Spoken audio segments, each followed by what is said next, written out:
almost 20 years ago. So the thing is that we're living in a moment where I kept saying in the beginning of this that I think this is all going to swing back. It's all going to swing back. And maybe my algorithms are making me see it, but it seems like it's already starting to see some of that swing back where sort of the new atheist arguments are going to be coming back again. And so we get to go back and look at sort of these arguments from the, Atkins, Dawkins, the rest of the guys, and how Lennox responds to them, but knowing that these guys, so in 2006, when Dawkins wrote The God Delusion, he basically dissed Christianity in every turn. And then you fast forward to just like last year or two, he's saying America needs to go back to its Christian heritage, not because he's a believer, but because he thinks it's the best for dialogue, science, all the things, and which really repudiates sort of the premise of his book. And so it's kind of fun. It's a tiny bit of a spiking the ball on my end, I get it, but there's a lot we can learn in this as we go through it. So chapter 4 is about the designer universe, and all we're trying to do is kind of go with the subject that there's not a debate between science and theology. These things are not, they're not being debated, and it's not because science has nothing to say about theology and theology has nothing to say about science. It's because they're two separate genres of inquiry. And I got to be careful when I say this right now, because this is where, if you know who Francis Schaeffer is, this is helpful, but if you don't, just hear it out, it'll help. I think that after the Enlightenment, after sort of this, there's a view, really, let me go all the way back to Thomas Aquinas. There was a view that the real world was the world of science, and the world of ideals and ideas was sort of wonderful, but it wasn't real necessarily. And eventually, that split that Aquinas made ended up kind of eating up reality, so that the upper story, the things of ideals, kind of gotten eaten up by the lower story, where real life is really just about science. And so growing up, you'd be told, hey, you're all just machines who came from nothing for no reason, for no purpose. And then the counselor would come in and like, but have some self-esteem, right? That second part, but have some self-esteem, the Hakuna Matata, the top zone, is what we'd be used to. So to us, that's what made religion, Christianity particularly in this case, actually feel sort of like pablum. It felt like sort of happy talk. And the worst part about that is during the 90s and into the 2000s, so many churches got very popular because that's precisely what they were aiming at. Essentially, the church was essentially trying to be like, hey, we just want to help you with your life, give you some good tips about, essentially relegating themselves to being like chicken soup for the soul, giving you some good ways to look at your life. But real life is the life of biology and this and that. And all of that's irritating. It's not that the STEM, sort of the cell, the STEM subjects and the ideas of stuff it is real life, but it's the real life of material stuff. But real life is also, justice and truth and ideals, and they exist in the real world. We act on the real world, but it's even more than that. The analogy he made a couple weeks ago, I want to keep returning to, Lennox made, was the mistake that the new atheists were making was essentially to say, if you took an engine of a car, I'll remind you again, I want you to remember this every week, you take an engine of the car and you say, Mr. Ford made that engine, and they start opening it up and they say, I don't see Mr. Ford in here. And so they start showing the complexity of the engine and how it's designed. They say, I don't see Mr. Ford in here. See, checkmate, theist, right? And so that's the game. That's the whole game. That's the entire game. And when we get intimidated by it, it's because we don't understand the category. When you look at the engine, we're not saying that Mr. Ford is in the engine. We're saying that the engine is clearly made by a Mr. Ford, and just studying the engine makes us think that there must be a Mr. Ford that made it. It's just an apparent thing. And so the Bible makes this case clear. I keep bringing up Psalm 19, but when it says, the heavens declare the glory of God. If you were in the woods and you found a note that said, Matt, don't go forward, there's a booby trap coming up, and if you go forward, you're going to fall in a rope with tar and stuff, okay? I wouldn't say, one of my options wouldn't be, that is such a wonderful coincidence of time and chance that the sticks and the nature came up with the illusion of a paper with a message to me. Like, isn't it just neat? Like, you would immediately assume someone intelligent wrote this because of the ideas and the design in the whole process. You wouldn't hesitate. If you came down, and if you say, no, you would, you got a question. I'm like, okay, cool. So if you're married, and you come downstairs, and the alphabet on the refrigerators were spelled out to, you need to buy milk tonight, we're out of milk, you wouldn't say, what a wonderful coincidence that these letters happen to fall into this message that tells me to buy milk. Anyways, and you just go home. Your wife would be mad at you. She would say, you should have known that I wrote you a note. What kind of idiot are you? Welcome to today. This is what we're saying. And so then the Christian, the worst part about my problem with us is not that people make this argument with confidence. My problem is that Christians are then intimidated by the argument. I guess that's what I'm trying to get you to see. I want to pop the bubble a little bit. It's not an intelligent argument. And so when we look at the design of the universe, that's what we're going to talk about tonight, it demands a designer. And so what does he talk about? So Lennox says this: in recent years, science has been taking us on a journey full not only of surprises, but also of mystery. Cosmology, not cosmetology, which is awesome also, I'm sure, but cosmology, which is the study of sort of the heavens, the cosmos. And whenever you see ology, that just means study of. So that's your help. Ology is a study of, and you could say like demonology is the study of demons, right? Pneumatology, pneuma, spirit, the study of spirits. Cosmology is the study of the cosmos. That's your chip. So cosmology of an unimaginably large scale and elementary particle physics on the incredibly small scale have gradually laid bare to us the spectacularly beautiful structure of the universe in which we live. The sheer size of it all makes us aware of and simultaneously amazed at our own tininess. On a linear scale of size, we are insignificant. Like when you think about the largeness of space, you're like, I'm this tiny speck on a tiny planet in a tiny space, and we see that. We're specks of dust in a vast galaxy, which itself is scarcely more than a speck in the universe itself. Although, if you're actually to look at the smallest particles and the largest particles, it's interesting to think that on a logarithmic scale, we're probably halfway between the incredibly small and the incredibly large dimensions revealed to us by nuclear physics and astronomy, respectively. So just stop and let me just make this in plain language. If you go as small as we can go with particles and as large as we can go in space, we just happen to be kind of in the middle. You know, Bob, Joe, Sally, Sue, you're pretty much in the middle of that. I find that to be fascinating. I just find that, anyways. So the question is, what are we as human beings? We always want to ask this. It's a question we need to ask. And what is this universe? Is it really our home, or are we just tiny transient beings that's happened to throw up as matter and energy mindlessly to exploit the inherent potential in the laws of nature? It's a huge subject, and we're going to get into it. Next week, we're talking about biology. I'll talk about aliens a tiny bit. Just kidding. I guess we're going to talk about it in the podcast soon. So if you want to hear about aliens, I don't know anything about aliens, we're going to talk about it. But as ever, the answers we get to these questions are a very different kind. This is the key. That philosophical question is demanding certain answers, and our a priori assumption, our front-end assumption of how we answer those things is going to dictate what we do with what we see in the microscope, or what we see in the telescope. Right? So does the universe itself, when you study it out, or if you're a detective, right? So let's say you're a detective. Let's pretend some of you have done some detective work. The very basis of being a detective is you look for clues.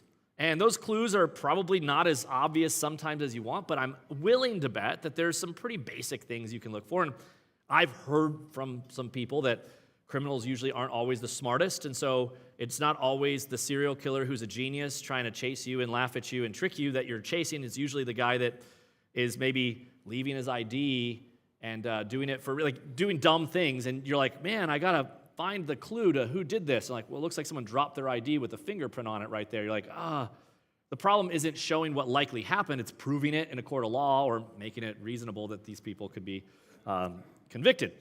But the very idea that we use detective-type reasoning, if you look at the universe, what do we see? That's the question. So however much we might debate the essence of the scientific method, there's no question as to the foundation on which that method rests, which is what? The rational intelligibility of the universe. And I think what I'm trying to say for a minute is important. When we do detective work, there's things that we have to assume about human beings to do detective work. So if you're investigating a murder, you would assume that the murderer often won't get caught. But if you see, I'm going to be graphic, and I'm saying this largely because there's people that are experts that I just enjoy making up what I think it is and getting corrected. But I'm going to take a guess, that if you show up at a crime scene and someone's like, I don't know, cut to bits, all right? You're probably going to imagine that this person is a crime of passion. And so you're probably not imagining necessarily like gloves and things unless, you're like, okay. But if you find like meticulous things, small cut or like a poison, maybe the fingerprints might go. There's things you would see that but we base that, just the methodology is based on the idea that we know intelligent people. And so what would an intelligent person do? We can kind of guess. Well, when we look at the universe itself, it's really, really, really obvious that there's an intelligence behind it. It was Albert Einstein's astonishment at this idea that prompted him to make the famous comment, and I quote, the most incomprehensible thing about the universe is that it's comprehensible. Now, to us, this isn't weird, and here's why. We make cartoons where the toaster has a personality, right? All of your dogs are going to go to heaven because they have a personality and a name, right? So, but the ones that don't, they don't go to heaven, I think. Right? I'm just kidding. I don't know if dogs go to heaven. Don't go on this one. But we personify everything. We really do. And it starts when we're kids. You feel bad because, and I love to tease my children with this sometimes, because if one of their stuffed animals is on the couch and they're going to play with someone else, I'm like, I bet Baba's kind of jealous right now, crying in the other room because you're playing with this doll. And they'll be like, no, she's fine. I'm like, I hear the crying, but that's okay, keep playing. Because really, instead of saying, go to your room, you're like, Baba's in the room. And I'm like, we personify all the time. So to us thinking, of course it makes sense that we can understand the universe. We don't even question that a dolphin is like thinking about dolphin world, and that, we personify everything. But if you move back a step, the idea that we can know things about what we see is a big deal. The very concept of the intelligibility of the universe presupposes the existence of a rationality capable of recognizing that intelligibility. And you're like, I'm confused. Don't be. When I make art or a thing, there's usually the idea that it's for someone to see, and there's an impression that someone would see it. And the very comprehensibility of when you write a note that says help on a beach that you're stranded on, it's with the idea that there's someone that would receive that and see it and recognize it, is my point. And so what we're saying is the fact that we can read all these messages in the universe implies that there was someone giving those messages, I guess is what I'm trying to say. And you say to yourself, Matt, help is a little more obvious than the universe. No, actually, not at all. In fact, help is way more likely to accidentally be spelled in the sand than us to even have a universe like we have right now. And wait till we get to biology and DNA. But the confidence that our human mental processes possess some degree of reliability and are capable of giving us some information about the world is fundamental to any kind of study, not only the study of science. This conviction is so central to all thinking that we cannot even question its validity without assuming it in the first place, since we have to rely on our minds in order to do the questioning. In other words, if you put yourself inside the experiment, then you never know rationally if you're thinking these things, or if you're thinking these things, like you can't examine them. A good example of this is, like, I don't want to go down this road, but I'm going to do it anyways. There's a book that was written a long time ago that I think is really fascinating. I think it's called Flatlanders or something. If you know the book I'm talking about, give me a head nod. Anyone heard of Flatlanders? Okay, we got some. Thank you. But I'm going to use a modern more analogy of Flatlanders. Imagine when you think of Super Mario Brothers. You guys all know Super Mario Brothers. Not the Mario Kart, but the old school, dun-dun-dun-dun-dun, right? What is Mario and Luigi's favorite kind of pants? Denim. Anyways. All right, so Mario, when he's going through, there you go, free of charge. All right, so Mario, as he's playing his game, he's in a two-dimensional world. Okay, in a two-dimensional world, what does he see in front of him? Oh, there's a Koopa, and there's a gap, and there's a thing. But he doesn't see that. If you put a Koopa and a gap and you stack them all up, and you put the line, what does he see? He just sees a black line. Because Mario is two-dimensional. And when Mario turns this way, that's impossible. That's just funny. But when Mario's looking this way in a two-dimensional world, what does Mario see? Just black. You can't distinguish. There's no shadow. There's no depth. You guys all follow. Everyone, let me see the pen. You all follow what I'm saying? On the piece of paper, you can only see that piece of paper. So if you put mountains up, and it doesn't matter. You just see that one line, okay? And then it's only when you turn the line to the three-dimensional that you can see like the valleys and the peaks and all that stuff. We can see it. We can observe and make Mario move because we can observe. We're in a three-dimensional. We can see it. The observability of Mario is essentially what he said. The fact that we can see in the universe means that somehow our mind, our ability to conceptually see things beyond just being in the two-dimension is kind of what he's getting at. But if you're not used to things, like, wow, this is kind of heavy. I'm like, yeah, it is. But it's amazing. Rational intelligibility is one of the main considerations that have led thinkers of all generations to conclude that the universe must itself be a product of intelligence. And when I say this isn't like a minor thing made up. This is a basic view, not a superstitious view. This is a basic view from the most powerful thinkers in human history. Philosopher Keith Ward sums up, quote, to the majority of those who've reflected deeply and written about the origin and nature of the universe itself, it has seemed that it points beyond itself to a source which is non-physical and of great intelligence and power. Almost all of the great classical philosophers, certainly Plato, Aristotle, Descartes, Leibniz, Spinoza, Kant, Hegel, Locke, Berkeley, saw the origin of the universe as lying in a transcendent reality.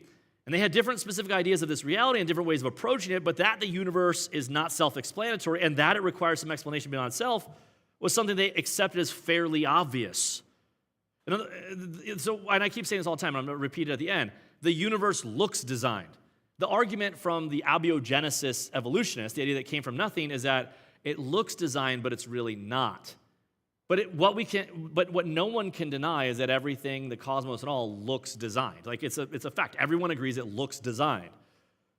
The inference of the best explanation from the origin and the nature of the universe to an underlying non-physical intelligence has a long and impressive pedigree.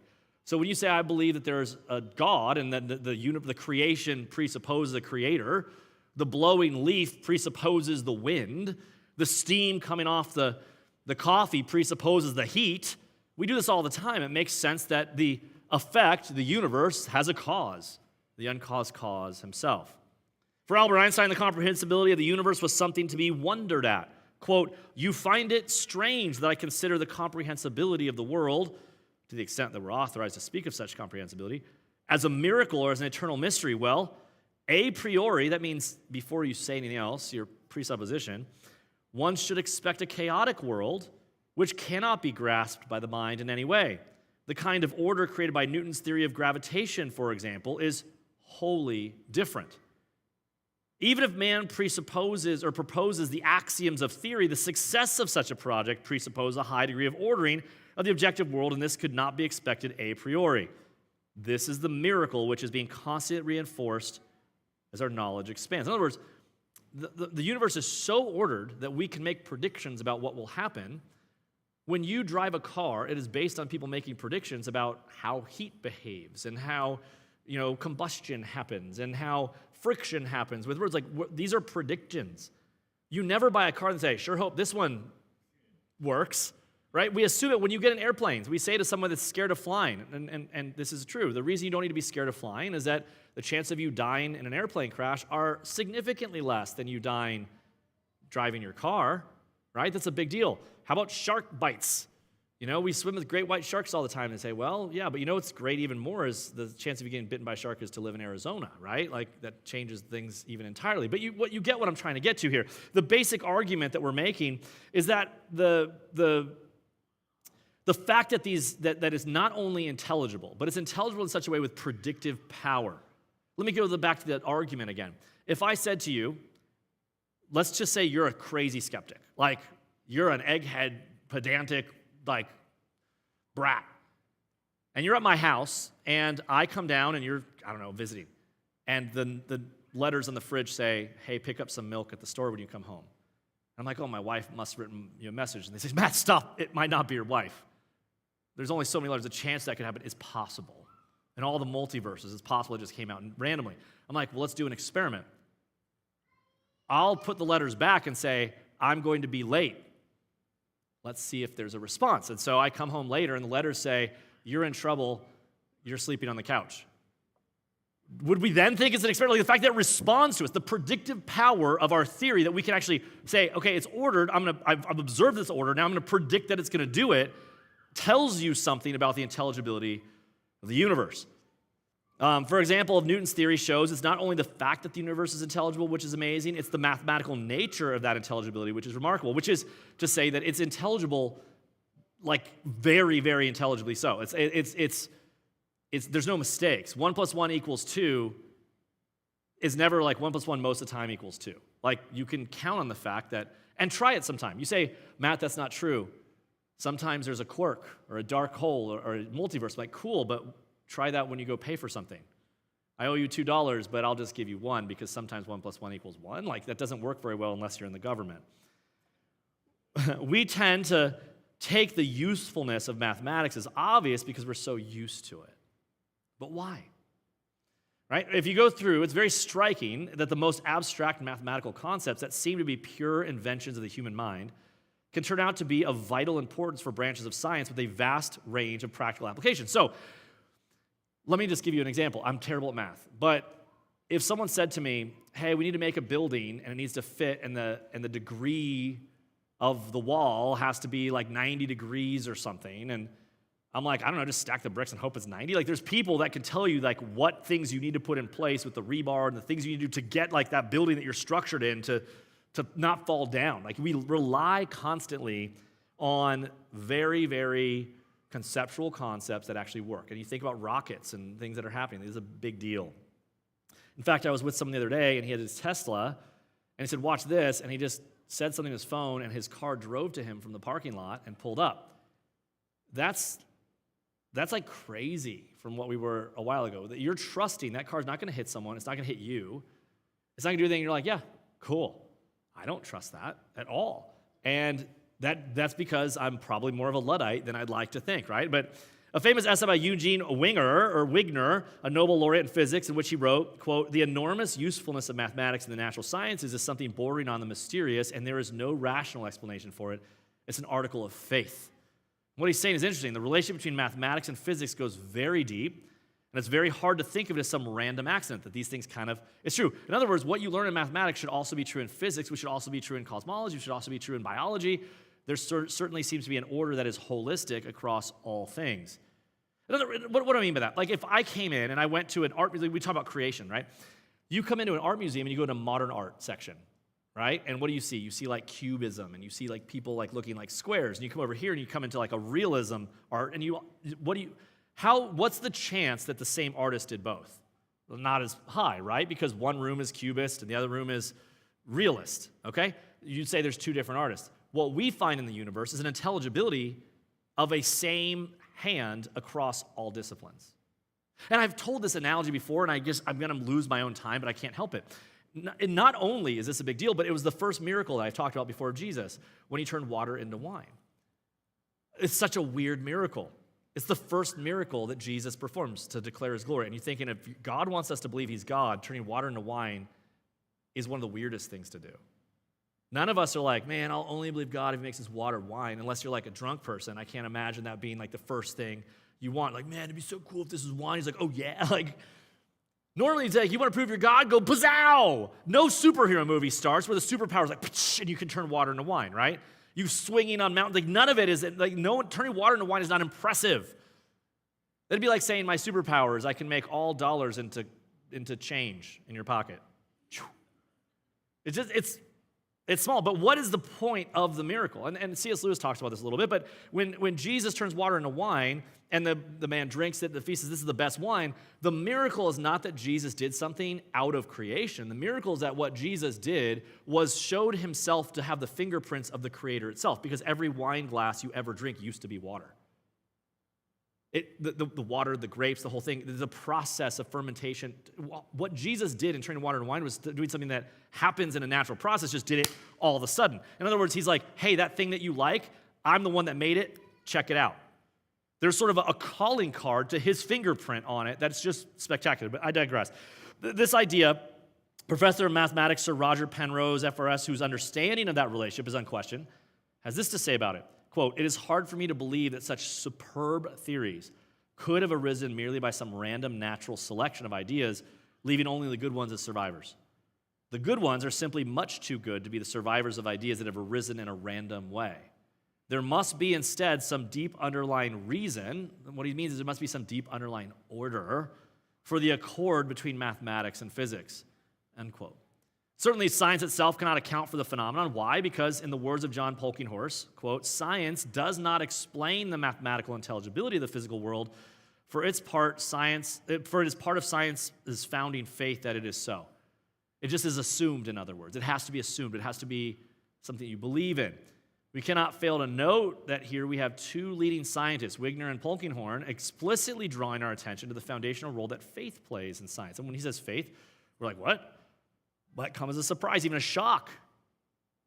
Especially if they have exposed the very common fallacy mentioned at the beginning of the book and spread with giant speed by Richard Dawkins and others, that faith means blind faith and belongs exclusively to the domain of religion, whereas science doesn't involve faith at all. There's a debate between a Christian theist and an evolutionist guy, and he says, the Christian theist told the evolutionist, "You also have faith." And he goes, "I don't have faith at all, I have confidence." And he says, "Confide" means with faith. And it was like they put the glasses on him in the meme, you know. It was, if you're a debate nerd, that was a What did my daughter say? That's some W's in the comment section. My 4-year-old said that. That's God's rebuke to me as a bad parent. Dawkins is simply wrong. Faith is inseparable from the scientific endeavor. In other words, we have presuppositions, worldview, and data. They always go together. Gödel's second theorem gives further evidence for this. You cannot even do mathematics without faith in its consistency. But there's more. Think of Newton's inverse square law of gravitational attraction. You guys all thinking of that?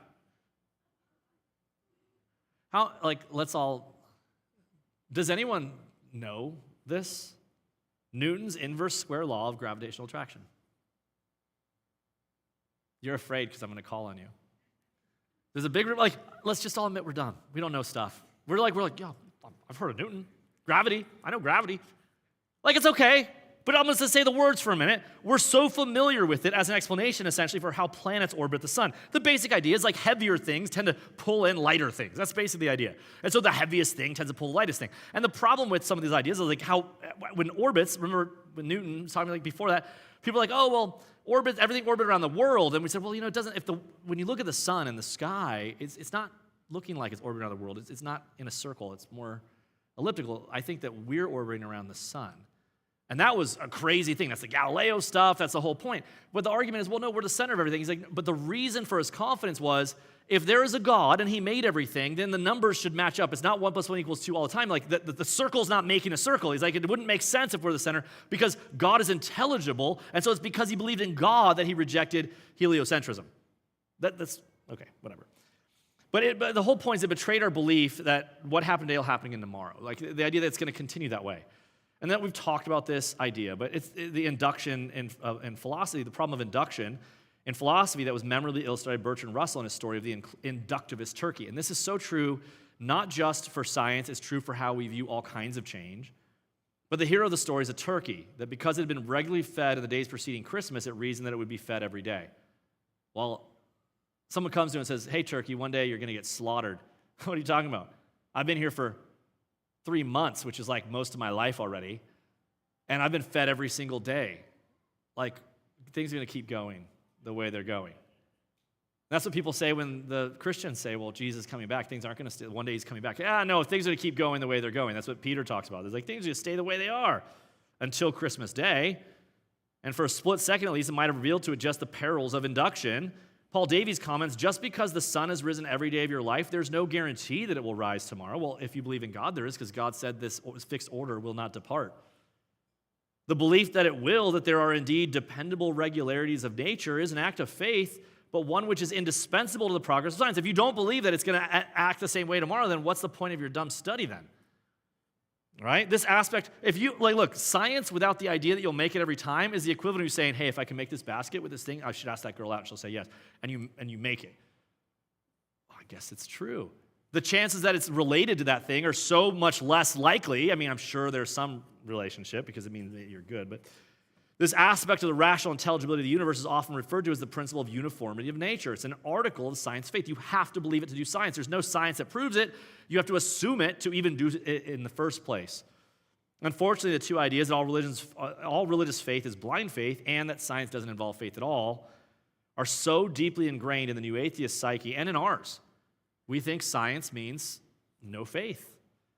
And it's so widely disseminated in their writings that we need to emphasize strongly that they're absolutely wrong. John Hout writes, quote, at some point in the validation of every truth claim or hypothesis, a quote-unquote leap of faith is an inescapable ingredient at the foundation of every human search for understanding and truth, including the scientific search, and an ineradicable element of trust is present. So, for example, you truly cannot prove right now scientifically that you're not the only brain exists and that you're in the matrix. And you say, well, I can prove that. Try it. What evidence are you going to point out? You're that's not true because if I was in the matrix, I could do this. I'm well, that's what the matrix wants you to believe. You could constantly show, you have to accept that you're in a place called reality and that other people with different consciousnesses are existing, that they're not just figments. You have to accept that on faith. And we do. We operate on that assumption constantly. Most of us operate on the assumption that tomorrow you might have the same job you had today. Maybe you don't. There's way less likely, but still, right? If you find yourself doubting what I just said, it's only because at this very moment you trust your own mind enough to express concern about my assertion that you have a mind. You cannot avoid trusting your intellectual capacity even when you're in doubt about it. Look, I'm kind of doubting my intellectual capacity. Are you sure about that? Yes. Sounds like your intellectual capacity is pretty common. So remember the famous one we say all the time? Someone's like, there's no such thing as absolute truth. I'm like, are you absolutely sure about that? No. Are you absolutely sure? Yes, I'm absolutely sure it's true. So is that an absolute truth? Yes. You're stuck. Houtright rightly concludes that this shows clearly the new atheistic attempts to cleanse human consciousness of faith are absurd and doomed to failure. It's just an immodest conclusion. Our answer to the question why the universe is rationally intelligible will, in fact, depend not on whether we're scientists or not, but on whether we're theists or naturalists, what our assumptions are at the beginning, same as we said before. Both the real world and mathematics are traceable to the mind of God, who created both the universe and the human mind. It's therefore not surprising when the mathematical theories spun by human minds created in the image of God, God's mind, find readily applicable theories and stuff in the universe whose architect was that same created mind. In other words, he wrote a message, we received that message. Makes sense. He has a mind, we have minds. Keith Ward strongly supports a view, quote, the continuing conformity of physical particles to precise mathematical relationships is something that is much more likely to exist if there's an ordering cosmic mathematician who sets up the correlation in the requisite way. The existence of laws of physics strongly implies that there's a God who formulates such laws and ensures that the physical realm conforms to them. And you guys, it's not always so complicated, right? We do this all the time. Basic things achieve other things, and they're not random. I've started golf. I'm a terrible golfer, but I'm about like a year and a half or so plus into my golf journey. And one thing, I've read 4 books about golf, even though I'm bad at it already, and watched some videos. I refuse to get coaching. I want to teach myself, which is an exciting experience.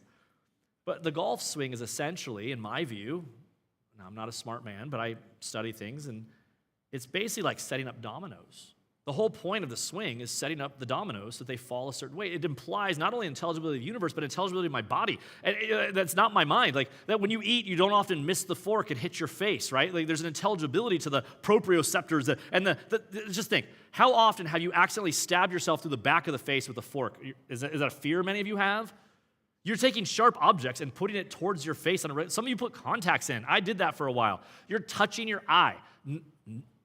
Okay, I was a little afraid of poking it out, but for the most part, the things that we do, you're not wondering how much energy to put into that, right? But like babies don't have the energy. Do you trust babies? Can't even, that's the whole point. Our bodies, you're trusting so much in the intelligibility of your whack body to do sort like normal things. Like, it's a crazy, crazy idea. So he goes on and he talks about it that, theism upholds and makes sense of the rational intelligibility of everything. Whereas, as we saw earlier, the reductionist thesis undermines it and dissolves it into meaninglessness. Far from science abolishing God, it would seem that there's a substantial case for the asserting that it's the existence of a creator that gives science its fundamental intellectual justification. In other words, it is this that makes science worth doing and sensible. Even Stephen Hawking goes on and kind of talks about that, his work on the origin of the universe has to butt up against religion, theism, and concepts. And so he goes for this. In his debate on theism with J.J.C. Smart and J.J. Haldane, it makes precisely the point, arguing that the scientific and religious approaches are similar. Thus, science is faith-like and resting upon creedal presuppositions. And inasmuch as these relate to the order and intelligibility of the universe, they also resemble the content of a theistic conception of the universe as an order creation. He's just saying, like, it matches what we read in the Bible. He goes furthermore, it seems that the theist carries the scientific impulse further than the atheist by pressing on with questions of how perceived order is actually possible, pressing on to seek the most fundamental descriptions, explanations of the existence and nature of the universe. What he's saying is that it is theism that is the best bedfellow of science in the first place. It is the best thing that helps us do science, not atheism. But another vital element in the scientist credo has to do with the universe itself, the cosmos itself. And I've hinted at this. I'm going to give myself about 10 minutes, and this is really obvious, but it's awesome.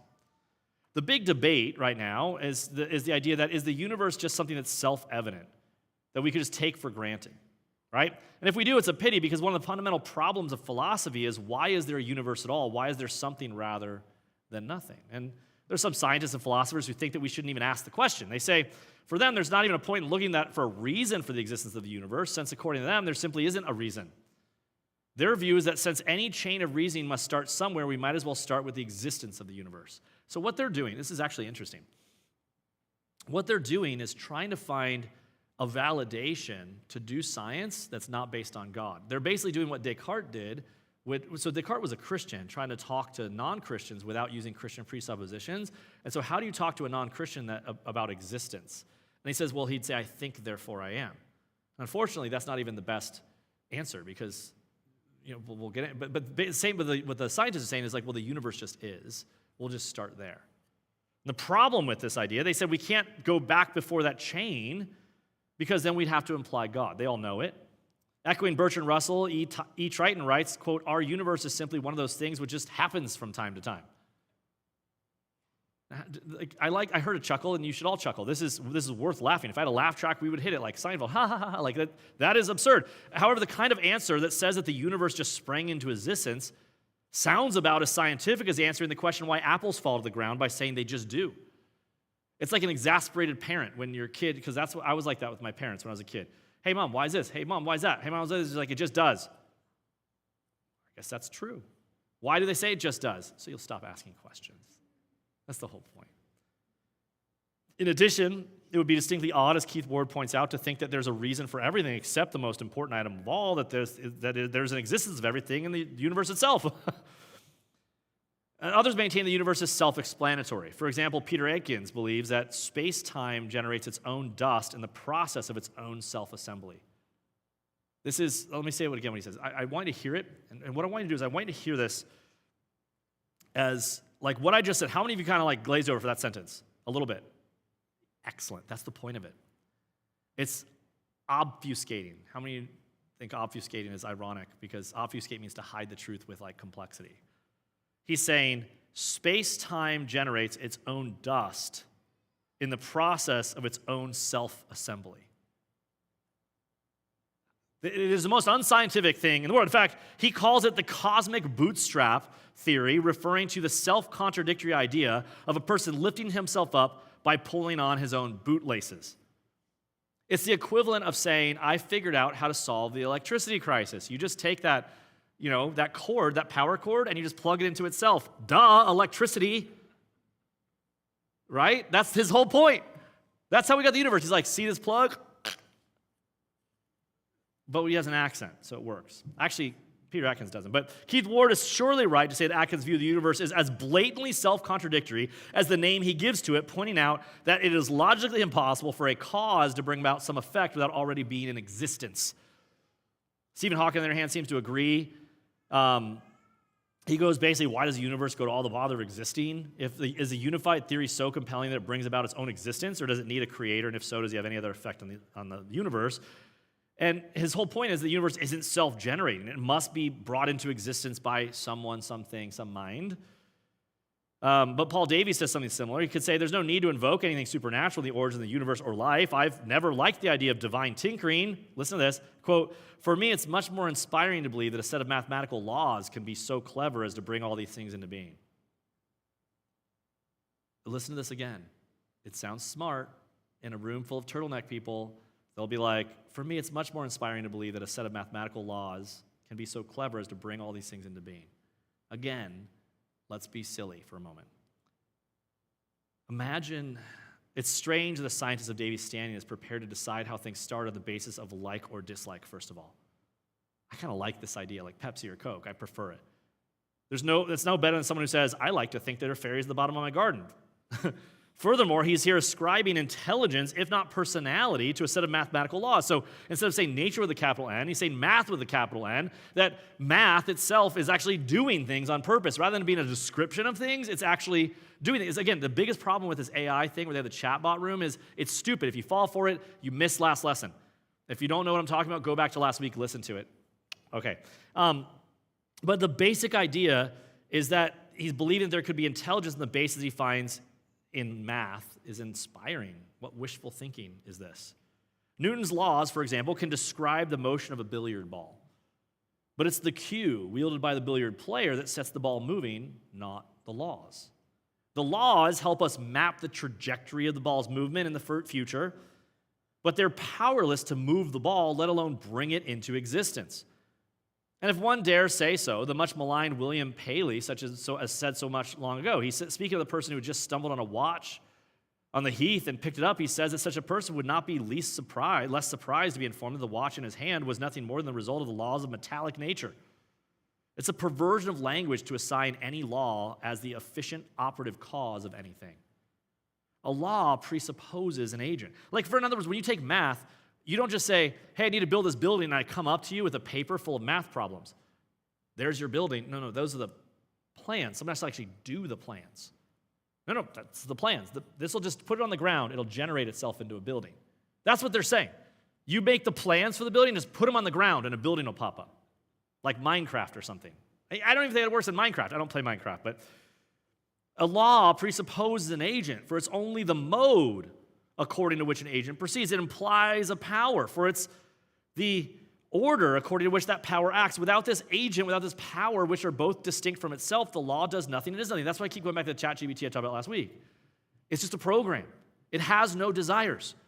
Let me say this again. The only desires in ChatGPT and AI are desires we programmed into it.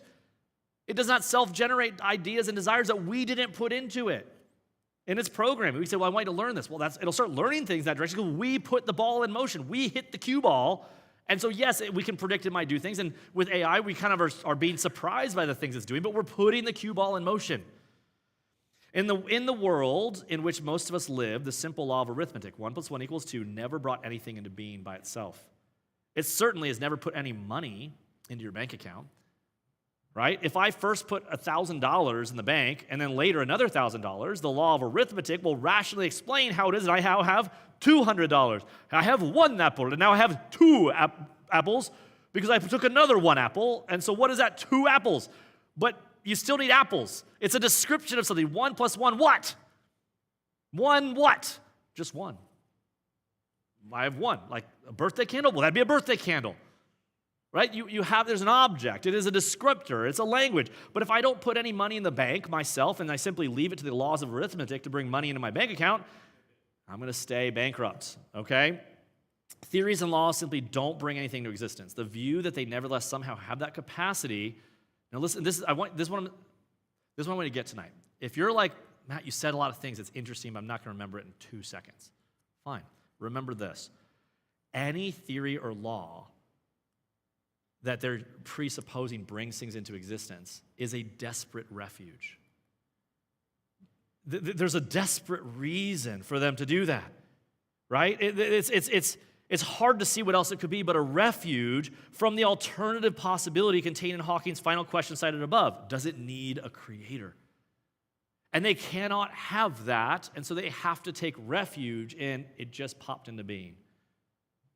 Alan Sandage, widely regarded as one of the fathers of modern astronomy, discoverer of quasars and winner of the Crawford Prize, astronomy's equivalent of the Nobel Prize, is in no doubt that the answer to the question is positive. He says, I find it quite improbable that such order came out of chaos. There has to be some organizing principle. God to me is a mystery, but he must be the explanation for the miracle of existence.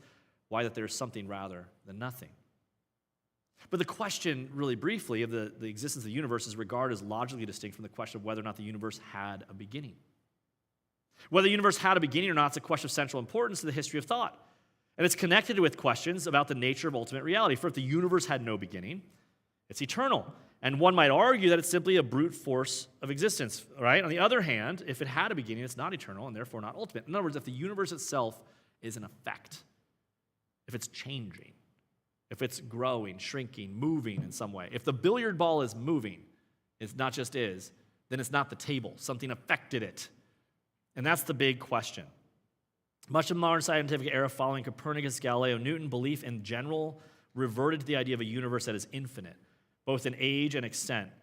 In other words, they just said the universe is a brute fact of existence. And so from the middle of the 19th century, this view began to come under increasing pressure to the point that now it has completely lost its domination. Nobody believes that the universe, including Dawkins, including Hawking, he definitely knows that, but Atkins and the rest, all of them recognize the universe had a beginning, right? And so the majority view in contemporary scientists believe the universe had a beginning. In other words, everyone believes, not that the consensus is true, but the data seems to point very obviously that the universe is an effect, not the ultimate cause of things. Evidence from the red shift in the light from distant galaxies, cosmic microwave background, and the thermodynamics has led scientists to formulate the so-called standard Big Bang model of the universe. I've talked about it before with the telescopes, what we can observe. Let's see. I'm going to keep moving a little bit. Here, many scientists that were kind of back in the day found the idea of a beginning repugnant. A well-known scientist who found the idea of beginning repugnant is Sir John Maddox, a former editor of Nature with a capital N. He pronounced the idea of a beginning thoroughly unacceptable because it implied, quote, an ultimate origin of our world, and it gave creationists, quote, ample justification for their beliefs. We said again, he denied the idea that the universe had a beginning because of what it meant, because it gave creationists justification for their beliefs. I want you to hear that again. Like, think about this. It's rather ironical that in the 16th century, some people resisted advances in science because they seemed to threaten belief in God. Whereas in the 20th century, scientific ideas of beginning have been resisted because they threatened belief in atheism. And so they didn't want to study that. They're like, I don't want to even examine that. There's another point to be made about a statement. One often hears a criticism leveled at those scientists who believe in a creator. They don't have a model of the universe that leads to testable predictions. But Maddox's comment shows that this is simply not true. His antipathy to the idea of a beginning was precisely because a creation model of biblical kind clearly predicted a beginning. He didn't want to welcome that confirmation. In other words, the data pointed to a creator. This is what he's saying. But he's like, I don't want to look at that data because I can't abide the conclusion. But evidence of a space-time singularity in the form of the discovery of the microwave background, etc., confirmed the obvious prediction that the biblical account implied. And this means that the charge that notions of intelligent design are unscientific because they fail to make any testable predictions as patently false. Science itself has shown that the hypothesis of the creator is not only the most likely explanation, but it's a testable one. Now, in many of the ideas of this, people have different ideas of stuff. Let me find this. Some have some highly speculative views that they'll come up with to try to avoid those conclusions, right? They would say things like Stephen Hawking and a guy named Hartle developed a mathematical model, which he calls imaginary time, which he says removes the need for a creator. It doesn't. Some other highly speculative explanations are that the universe arises from a fluctuation in a quantum vacuum, right?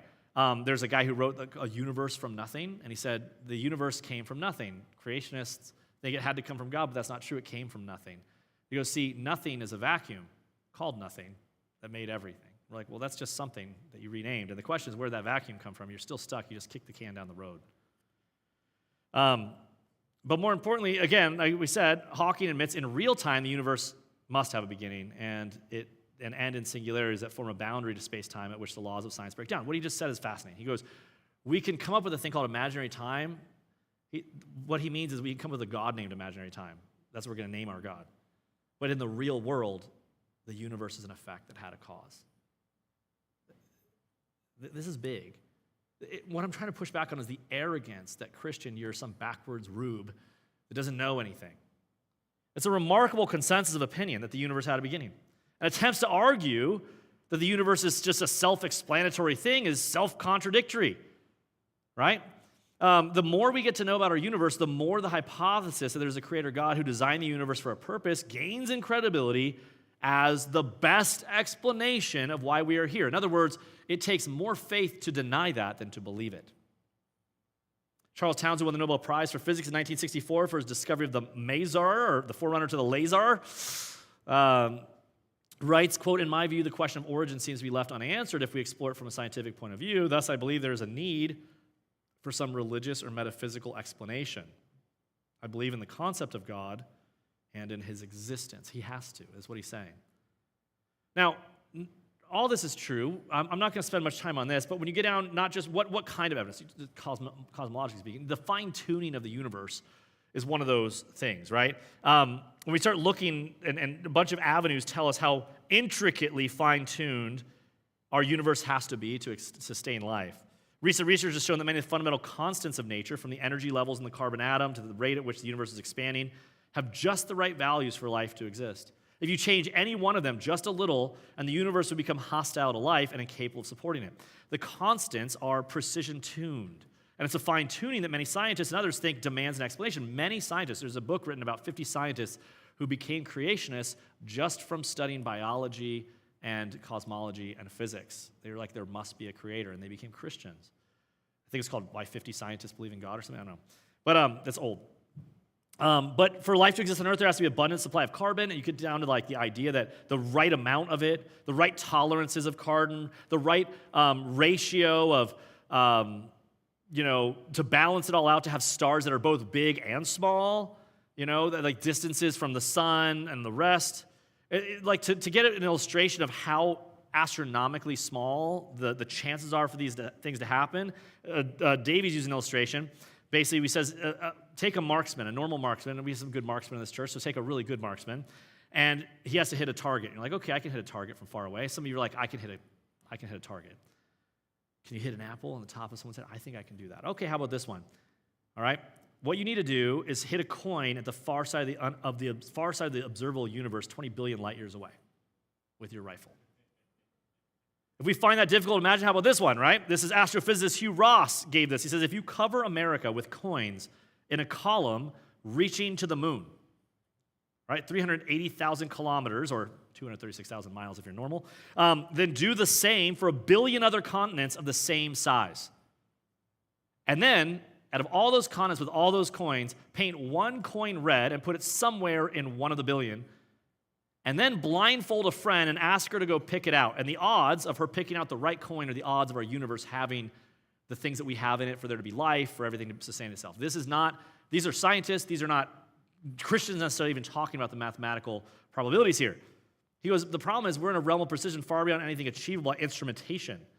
And so if you alter even 1 to the 10 to the 55th power in Planck time, we would have either too rapid an expansion of the universe with no galaxies forming, or too slow an expansion with it goes on. Just read the book. It's phenomenal. I could go into it.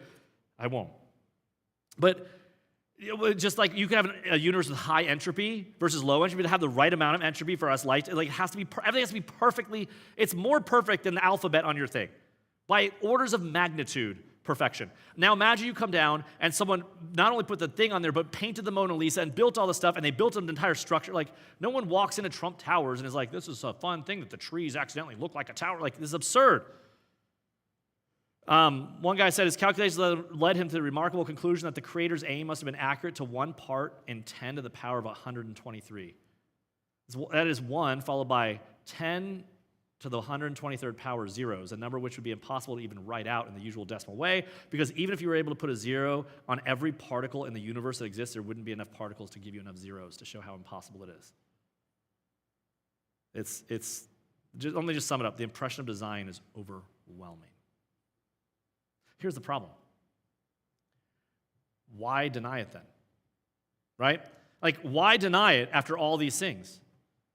I mean, this isn't a God of the gaps argument. This is, as science advances, it's not ignorance of science, but actually the data of science that points more and more to a creator. And yet they will not allow us to conclude there's a creator in the common realm. Why? Well, I wrote my paper for us today. I'll read it to you. I have 4 minutes to do so. I called the paper, I don't know what I called it. I called it Design and Autonomy. I want to read it to you briefly. It's on the app, on the web. Why the universe keeps pressing back. Let's say the quiet part out loud. The denial of a designed universe is not ultimately about physics. It's about autonomy. You should keep that word in mind. Not political autonomy, not personal freedom, but the ultimate autonomy, the claim that reality answers to no one beyond itself and that humanity is accountable to nothing higher than its own judgment. That's actually the issue and the motivation behind people denying what's in the data. The evidence is not ambiguous. The response is the universe looks designed. The statement isn't controversial. It's descriptive. It exhibits mathematical elegance, law-like regularity, information-rich structures, fine-tuned constants, and deep intelligibility to the human mind. To say that the universe looks designed is not theology. It's literal observation, scientific, repeatable, mathematical observation. And what follows from that observation is where the controversy begins. First, design is rejected because autonomy is threatened. Design implies a designer, intention. And intention implies a mind, and a mind implies authority. And authority is precisely what modern thought cannot tolerate. If the universe is designed, then that means reality is not self-organizing, that meaning isn't self-assigned, and that truth isn't self-defined, and that humanity isn't ultimate, which collapses autonomy, that makes you accountable to something or someone. And so what happens? Design must be denied, not because the evidence is weak, but because the implications are strong. Materialism, in other words, isn't discovered, it's chosen by a motivated will. Materialism is often presented as the conclusion of science. It is not, full stop. It is a philosophical decision made in advance, which science is then forced to obey. Listen, when I first became a Christian, the number one thought that came to me when I first was examining if I wanted to put my faith that Jesus was not a liar, not a lunatic, but the Lord of everything. And the first thought in my mind that happened in that moment, I remember it to this day, and it's a gift of God, is that I thought to myself of all the reasons why maybe I'm wrong. Well, maybe I misread it. Maybe I'm this. And I'm like, maybe I have a motive in not wanting to believe it. And it hit me like a ton of bricks. I was a motivated skeptic. And it hit me right then that I realized I didn't want there to be a God because I wanted to be my own. And I could see it, and I repented. I put my faith in Christ. That was the mental process I went through.